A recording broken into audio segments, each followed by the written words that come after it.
মালতী মা, আজ তুই শ্বশুর বাড়ি চলে যাবি? তুই চলে গেলে বাড়িটা কেমন ফাঁকা ফাঁকা হয়ে যায় মা।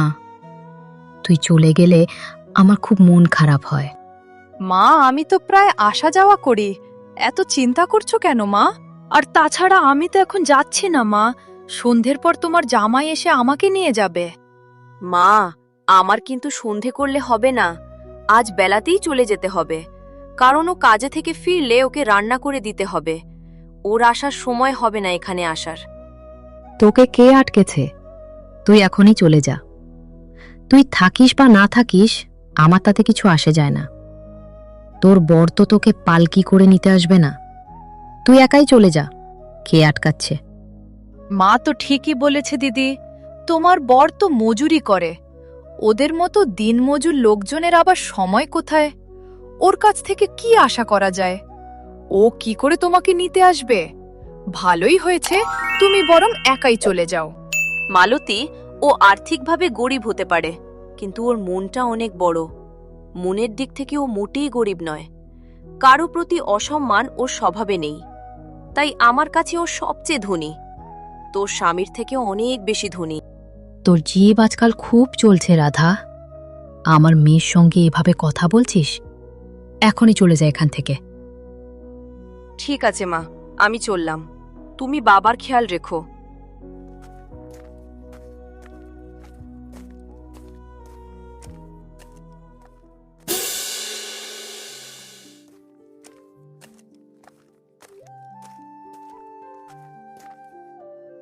কাকা, আমাকে আমার বাড়ি পর্যন্ত পৌঁছে দেবেন? আরে মা, আমি তো মানুষকে গন্তব্যে পৌঁছে দেওয়ার জন্যই দাঁড়িয়ে আছি। তোমার বাড়ি কত দূর মা? বেশি দূর নয় কাকা, বাজার পেরোলেই আমার বাড়ি। মিনিট 20 মতো সময় লাগবে কাকা। বেশ, তাহলে ওঠো মা।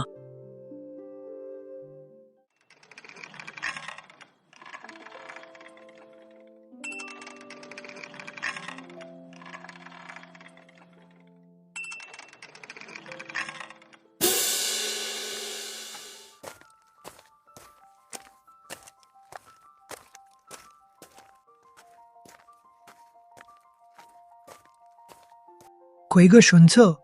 2 মেয়ের জন্য আজ বাজার থেকে বাজারের সেরা মাছ, মাংস আর মিষ্টি নিয়ে এলাম। আজ তো ওরা চলে যাবে, তাই ভাবলাম দুপুরে সবাই মিলে ভালো করে খাবো। এক গ্লাস জল দাও। তা কোথায় ওরা? ডাকো ওদের। তোমার বড় মেয়ে রাধা চলে গেছে। মজুর খাটার স্বামী, তার আবার রান্না কি রাধাকে আনতে আসার সময় নেই। ম্যাগো, ঢং দেখলে বাঁচি না। অপয়া মেয়ে কোথাকার, যত সব। কি বললে? ও একা চলে গেল? তুমি ওকে আটকালে না কেন? ও কি এই বাড়ির কেউ নয়? আমার কত ইচ্ছে ছিল দুপুরের খাবার আমরা 4 জন একসঙ্গে খাবো, তারপর আমি নিজে ওকে পৌঁছে দিতাম। তুমি মা না ডাইনি নিজের মেয়েকে অপয়া বলছো? ছি ছি কমলা, তুমি ভুলে গেলেও ও তো আমারই রক্তের সন্তান। ও তো তোমার প্রথম পক্ষের মেয়ে। আমার মেয়ে তো মালতী, আপদ গেছে বাঁচা গেছে। আগের পক্ষের মেয়ে তো কি হয়েছে? মেয়ে তো মেয়েই হয়। রাধা তো তোমাকে নিজের মায়ের মতো ভালোবাসে, সম্মান করে। ধিক্কার তোমাকে! মা হয়ে মেয়ের সাথে এমন বৈষম্য করতে তোমার বাধে না?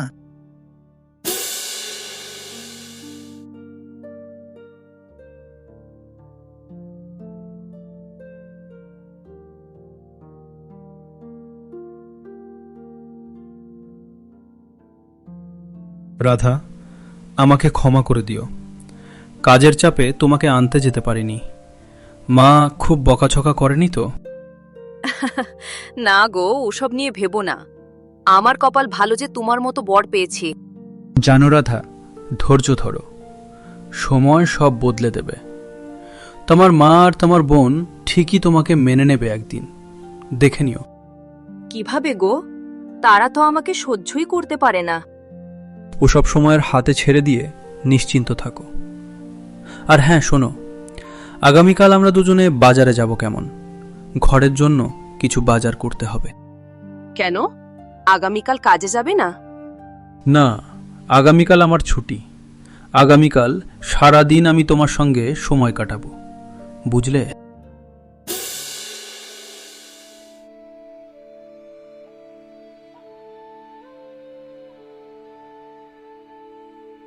আরে বাবা, আকাশ, এসেছো?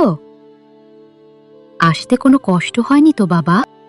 না মা, কোনো অসুবিধা হয়নি। বাবা, আজ রাতে এখানে খাওয়া দাওয়া করে তারপর মেয়েকে নিয়ে যেও বাবা।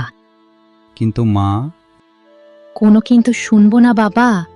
তোমাদের না খাইয়ে আমি ছাড়ছি না। কি গো, তুমি চুপ করে আছো কেন? বলো জামাইকে। হ্যাঁ আকাশ, একেবারে আজ খাওয়া দাওয়া করে যেও। বেশ, আপনারা এত করে বলছেন যখন। বাবা আকাশ, আজ তোমার জন্যই তোমার পছন্দের সব রান্না করেছি। বাবা, পেট ভরে খাও। রান্না খুব ভালো হয়েছে মা। রাধাদি আর সাগরদা কোথায়? তারা আসেনি? এখন তাদের কথা কেন? আমরা তোমার জন্য এত খাবার তৈরি করেছি, তুমি ভালোভাবে খাও।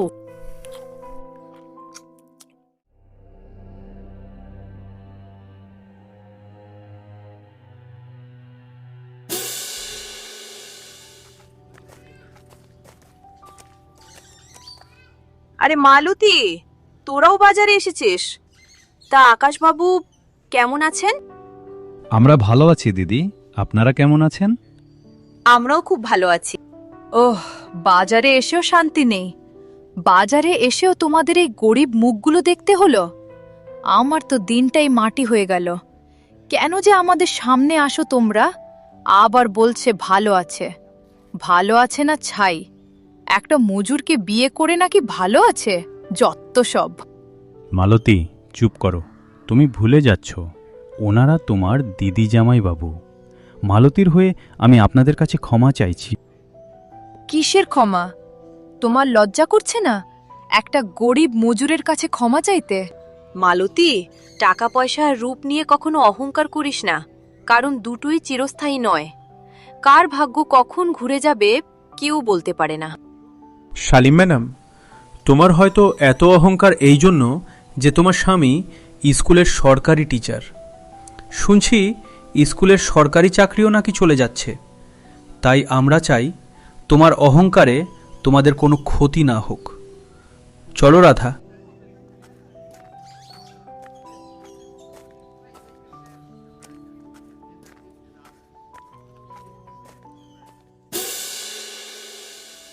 কাকা, এমন মন খারাপ করে বসে আছেন কেন? তুমি চেনো নাকি ওনাকে? চিনি বলতে, আগের দিন বাবার বাড়ি থেকে বেরিয়ে কোনো গাড়ি পাচ্ছিলাম না। উনি আমাকে ওনার এই গাড়ি করে বাড়িতে পৌঁছে দেন। কি হয়েছে কাকা, আমাকে বলুন। কি বলবো মা, এখন সবাই টোটো আর রিকশায় চড়ে। আমার গরুর গাড়িতে কেউ ওঠে না। ঘরে চাল নেই মা। রাধা, আমরা যে বাজারটা করলাম তার অর্ধেকটা কাকাকে দিয়ে দাও। আমাদের অর্ধেকটা দিয়ে চলে যাবে। কিন্তু এই বৃদ্ধ মানুষটা আজ না খেয়ে থাকবে, এটা কিছুতেই আমি মানতে পারবো না। আর কাকা শুনুন, আমার এক বন্ধুর একটা বড় ব্যবসা আছে। তাদের তো মালপত্র বয়ে নিয়ে যেতে গাড়ির দরকার পড়ে। আমি বলে দেব আপনার গাড়িটা যাতে ভাড়ায় খাটাতে পারেন। কি বলে যে তোমাদের আশীর্বাদ করব। মঙ্গল হোক, চির সুখী হও। তোমরা এখন বাড়ি যাবে তো? হ্যাঁ কাকা। চলো ওঠো, তোমাদের নামিয়ে দিয়ে আসি।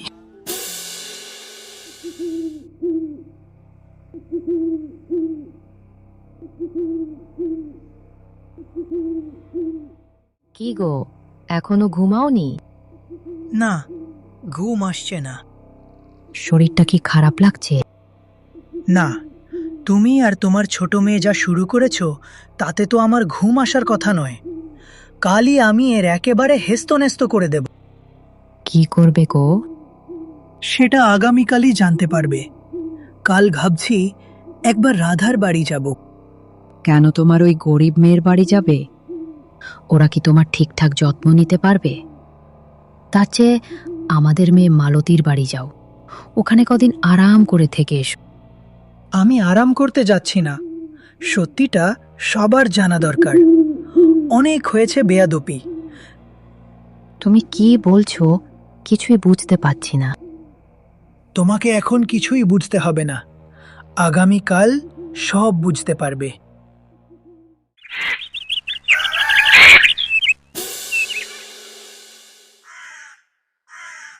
তুমি চা খেয়ে বসে আছো কেন? কাজে যাবে না? আজ কাজ নেই, বাড়িতেই থাকবো। রাধা মা, মা রাধা, কোথায় তুই? বাবার গলা না? হ্যাঁ, তাই তো মনে হচ্ছে। হ্যাঁ বাবা, ভিতরে এসো। বাবা, তুমি হঠাৎ না জানিয়ে, সব ঠিক আছে তো? মার শরীর ভালো আছে তো?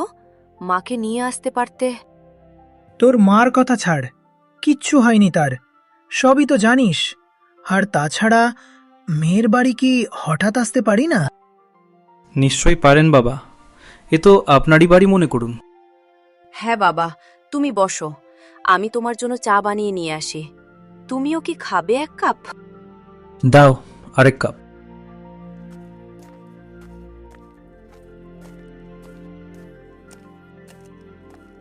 বাবা সাগর, আমি আর এই অবিচার বৈষম্য মেনে নিতে পারছি না। আমার মনে হয় সত্যিটা এবার সকলের জানা উচিত। হ্যাঁ বাবা, আমারও তাই মনে হয়। সত্যিটা সকলের সামনে আসাই ভালো। আমিও রাধার অপমান সহ্য করতে পারছি না।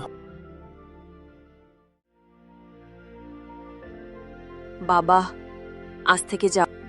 আজ তো থাকা যাবে না মা, আজ তোরা দুজনেই আমার সাথে যাবি। চল, গুছিয়ে নে। কেন বাবা? চল, গেলেই জানতে পারবি।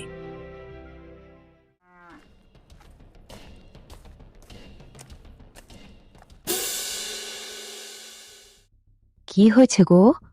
সবাইকে এখানে এক জায়গায় ডাকলে কেন? মালতীদের ডেকেছ, ভালো করেছ, কিন্তু এই গরিব মুটে মজুরদের কেন ডাকলে? আজ এই গরিবদের ব্যাপারে সিদ্ধান্ত নেবে তোমরা, আর তোমার বড়লোক জামাই আর মেয়েরও।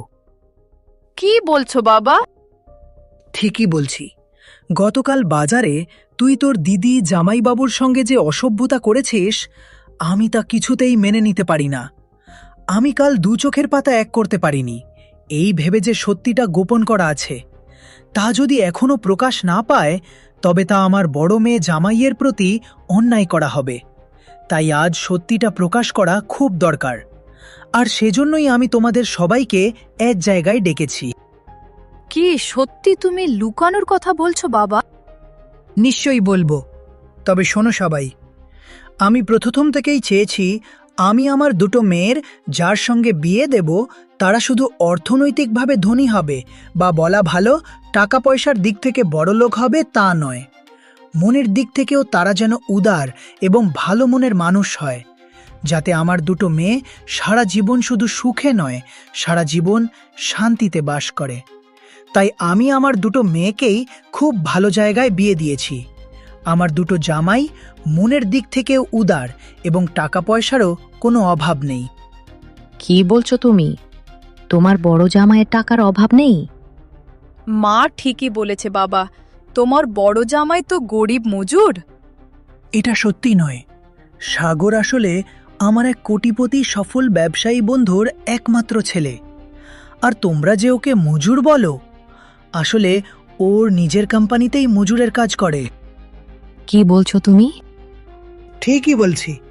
সাগর যখন বিদেশ থেকে ম্যানেজমেন্ট পাশ করে এলো, একদিন ওর বাবা সাগরকে ডেকে বলল, শোনো সাগর, আমার বাবা ছিলেন একজন সাধারণ কৃষক।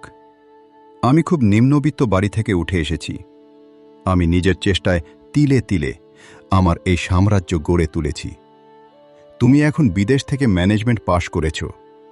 আমার ছেলে হিসেবে নিশ্চয়ই আমার ব্যবসার হাল ধরবে, কিন্তু তার আগে তোমাকে একটা কাজ করতে হবে। বলুন, কি করতে হবে আমাকে?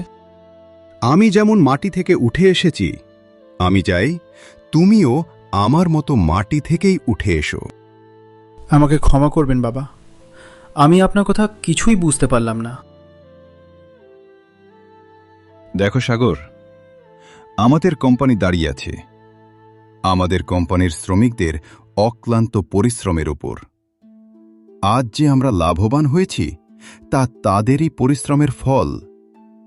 আমি চাই মালিক হিসাবে তুমিও তাদের দুঃখ কষ্ট বোঝো, তাদের আনন্দে তুমিও সামিল হও। কিন্তু তুমি এটা কখনোই উচ্চ পদে বসে করতে পারবে না, তাই তোমাকে তাদেরই একজন হতে হবে। বেশি না সাগর, 5টা বছর তুমি মজুর হিসেবে তোমারই কোম্পানিতে কাজ করো, তাদের সঙ্গে মেশো, তাদের আপন করে নাও। আর আমি তো তোমার মিষ্টি স্বভাবের কথা জানি, দেখবে ওরা তোমাকে মাথায় করে রাখবে। পরবর্তীতে তুমি যখন এই কোম্পানির হাল ধরবে তখন ওরা আরও এই কোম্পানিকে সফল করে গড়ে তুলবে। তুমি যাতে পরবর্তীতে আমার টাকা পয়সা আর 5টা বড় লোকের ছেলের মতো ফুর্তিতে উড়িয়ে না দাও, টাকা পয়সার মূল্য বুঝতে শেখো। সেজন্যই আমি চাই এই 5টা বছর তুমি আমাদের সম্পর্কের পরিচয় গোপন করে, এই আরাম ঐশ্বর্য ত্যাগ করে, গরিব খেটে খাওয়া মানুষের মতো এক কুড়ে ঘরে থেকে আমার কোম্পানিতে বেশ, মজুরের কাজ আমি করবে। রাজি। আপনি যেমন বলছেন তেমনই হবে। এর কয়েক মাস পর আমি যখন রাধার সম্বন্ধ নিয়ে আমার বন্ধু বিজয়নাথের কাছে যাই,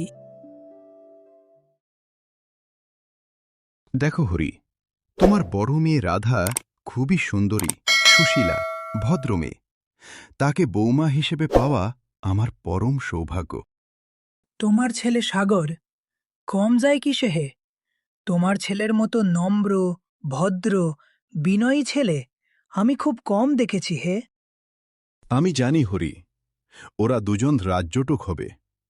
কিন্তু হরি, 5টা বছর পর আমার ছেলের সঙ্গে তোমার মেয়ের বিয়ে দাও। কেন বিজয়? আমার ছেলে যেন মানুষের মতো মানুষ হয়, অর্থের অহংকার যেন তার না থাকে। সেজন্য আমি কয়েক মাস আগে সাগরকে সাধারণ গরিব মজুরের বেশে 5 বছর জীবন কাটানোর আদেশ দিয়েছি। এবারে তুমিই বলো, তোমার মেয়েকে কি করে সাগরের দুঃখ কষ্টে জীবনের মধ্যে ঠেলে দিতে পারি? তাই তোমাকে বলছি, 5 বছর পরেই বিয়েটা দাও। না বিজয়, আমি চাই আমার মেয়েও তোমার ছেলের দুঃখ কষ্টের আংশিক জীবনের সঙ্গী হোক, যেন সুখের দিনে বিজয় বুঝতে পারে দুঃখের সময় একমাত্র আমার মেয়েই তার পাশে ছিল। লোভে নয়, সত্যিকারের ভালোবাসায় তারা যেন সারা জীবন কাটাতে পারে। ঠিক আছে, যেমন তোমার ইচ্ছা। তবে আমার পরিচয় গোপন রেখে তোমাকে এ বিয়ে দিতে হবে। বলো, রাজি? আমি রাজি। এখন জানলে তো কে গরিব কে ধনী। রাধা তোমাদের সব সময় মা বোন মেনেছে, কিন্তু তোমরা তাকে বোঝনি। আমাকে ক্ষমা করে দে মা রাধা। আমি শুধু টাকার অহংকারে তোকে মানুষ বলে গণ্য করিনি। দিদি, আমাকেও ক্ষমা করে দাও। আমি বুঝতে পারিনি যে মানুষের আসল পরিচয় তার মনে, পোশাকে নয়। মা, তুমি আমার কাছে ক্ষমা চাইছো কেন? মা কি সন্তানের কাছে ক্ষমা চায়? আর তুইও ক্ষমা চাস না বোন। তোকে আমি নিজের বোনের মতোই ভালোবাসি। তোমরা যে নিজেদের ভুল বুঝতে পেরেছ, এটাই সবথেকে আনন্দের বিষয়। ওগো, তুমি শুনছ? এখনই বাজারে যাও, আমার 2 মেয়ে জামাইয়ের পছন্দের সেরা মাছ মাংস নিয়ে এসো। আজ আমরা সবাই একসাথে খাবো। বন্ধুরা, এই গল্পটা ভালো লাগলে বা আরো সুন্দর সুন্দর গল্প পেতে এই চ্যানেলটাকে সাবস্ক্রাইব করে দাও তাড়াতাড়ি, যাতে পরের গল্পের নোটিফিকেশন সব থেকে আগে তোমার কাছে পৌঁছতে পারে। আর হ্যাঁ, লাইক এবং শেয়ার করতে ভুলো না যেন। তাড়াতাড়ি সাবস্ক্রাইব করে দাও।